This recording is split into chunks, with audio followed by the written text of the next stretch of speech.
ഒരിടയ്ക്ക് വലിയ വിവാദമായി മാറിയ ഒന്നായിരുന്നു KHFD എന്ന ഫേസ്ബുക്ക് ഗ്രൂപ്പ് കൊല്ലം സുധീരെ കുടുംബത്തിനായി നിർമ്മിച്ച് നൽകിയ വീട്. പണിത് ഒരു വർഷം പൂർത്തിയാക്കും മുമ്പ് നിരവധി കേടുപാടുകൾ വീടിന് സംഭവിച്ചു എന്ന് രേണുവും വീട്ടുകാരും പരാതിപ്പെട്ടതോടാണ് പ്രശ്നങ്ങൾക്ക് തുടക്കമായത്. 1050 സ്ക്വയർ ഫീറ്റിൽ നിർമ്മിച്ച വീടിന്റെ പ്രധാന ഇടങ്ങളിൽ sit out, living room, dining, 3 bedroom, kitchen, wash area, 2 bathroom, attach റൂമുകൾ പുറമെ ഒരു കോമൺ ബാത്റൂം എന്നിവയാണ്. KHDC ഗ്രൂപ്പ് സ്ഥാപനം ഫിറോസും സംഘവും അതിനുശേഷം നിരവധി വിമർശനങ്ങളും അതിശയങ്ങളും അഭിമുഖീകരിക്കേണ്ടി വന്നിട്ടുണ്ട്. ഇപ്പോഴിതാ നിലവിൽ തന്നെയും ആശ്രയിച്ച് ജീവിക്കുന്നവരുടെയും ജീവിതം എങ്ങനെയാണെന്ന് വെളിപ്പെടുത്തി എത്തിയിരിക്കുകയാണ് ഫിറോസ്.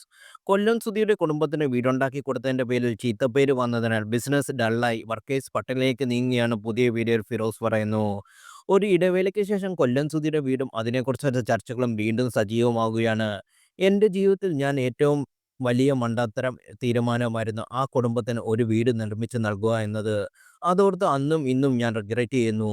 പഴയ വിവാദങ്ങൾക്ക് ഞങ്ങളുടെ കാര്യത്തിൽ എന്ത് സംഭവിച്ചു എന്ന് പലർക്കും അറിയില്ല. പക്ഷേ രേണു അഭിനയിക്ക് ബിഗ് ബോസ് ഉദ്ഘാടനത്തിനും എല്ലാമായി ആക്റ്റീവായി സോഷ്യൽ മീഡിയയിൽ നിൽക്കുന്നുണ്ട്. അവരുടെ ലൈഫും പോസിറ്റീവായി ഒരുപാട് കാര്യങ്ങൾ സംഭവിച്ചു.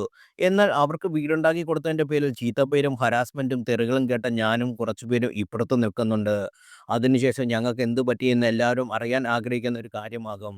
10 ആളെങ്കിലും അറിയുന്ന ആളായി ഞാൻ സംഭവത്തിന് ശേഷം മാറി. ഇന്റർവ്യൂസും മറ്റും കൊടുത്തത് കൊണ്ട് മാത്രമാണ് ആ ഗ്രൂപ്പിന് എന്ത് സംഭവിച്ചെന്ന് ചോദിച്ചാൽ ഞാൻ പറയാം. ശത്രുക്കൾ ഇത് കേട്ട് സന്തോഷിക്കാം, മിത്രങ്ങൾക്ക് സഹതപിക്കാം. ഞങ്ങളുടെ ബിസിനസ് വളരെയധികം ഡള്ളായി. നല്ലൊരു ചീത്തപ്പേരും രേണു അവരെ സപ്പോർട്ട് ചെയ്യുന്നവരും ചാർത്തി തന്നു. ഞങ്ങൾ ഉണ്ടാക്കുന്ന വീട്, മെറ്റീരിയൽസ് എന്നിവയ്ക്കൊന്നും ക്വാളിറ്റി ഇല്ല. ഭയം ജനമനസ്സുകളിൽ നിറയ്ക്കാൻ രേണുവിനും സൂത്തുവിനും സാധിച്ചു. അവർ വിജയിച്ചു. ഞങ്ങളുടെ ഗ്രൂപ്പിലുള്ളവർക്ക് ഇപ്പോൾ വർക്ക് വളരെ കുറവാണ്.